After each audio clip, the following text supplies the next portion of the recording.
1952 പണ്ഡിറ്റ് ജവഹർലാൽ നെഹ്റു നമ്മുടെ prime minister ആയിരുന്ന കാലം. അദ്ദേഹം സൻസദിലേക്ക് ഒരു യാത്ര പോവുകയാണ്. പെട്ടെന്ന് ക്രൗഡിൽ നിന്നൊരു ലേഡി പെട്ടെന്ന് വന്ന് അദ്ദേഹത്തിന്റെ കോളർ പിടിക്കുകയുണ്ടായി. എന്നിട്ട് ഫ്യൂ ക്വസ്റ്റ്യൻസ് ചോദിച്ചു. India got independent, he became the prime minister. എന്താണ് ഇതുകൊണ്ട് ജനങ്ങൾക്കൊരു നേട്ടം? ഇതാണ് ആ സ്ത്രീ ഉന്നയിച്ച ക്വസ്റ്റ്യൻ. അപ്പോൾ പെട്ടെന്ന് തന്നെ നെഹ്റു തിരിച്ചു പറഞ്ഞു, ഇന്ത്യയുടെ പ്രൈം മിനിസ്റ്ററിന്റെ കോളറിൽ പിടിച്ചിട്ട് പോലും ആരും റിയാക്ട് ചെയ്തില്ല. ആളുടെ ഒരു ക്വസ്റ്റ്യൻ ചോദിക്കാനുള്ള സ്പേസ് ഉണ്ടായി. ബ്രിട്ടീഷ് ഗവൺമെന്റ് ആയിരുന്നെങ്കിൽ നിങ്ങൾക്ക് ഈ ഒരു സ്പേസ് കിട്ടും.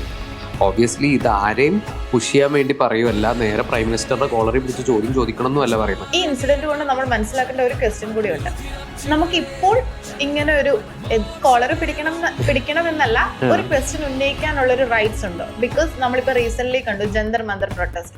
അത്രയും ഒരു മാസീവ് പ്രൊട്ടസ്റ്റ് വേണ്ടി വന്നു ഒരു നീറ്റ് ഇഷ്യൂ നമ്മുടെ പ്രൈം മിനിസ്റ്ററിലേക്ക് എത്തിക്കാൻ. So earlier independence and now are we really independent എന്നൊരു ക്വസ്റ്റ്യൻ ഈ ഒരു ഇഷ്യൂ നമുക്ക് മനസ്സിലാക്കാൻ വളരെ വാലിഡ് ആണ്.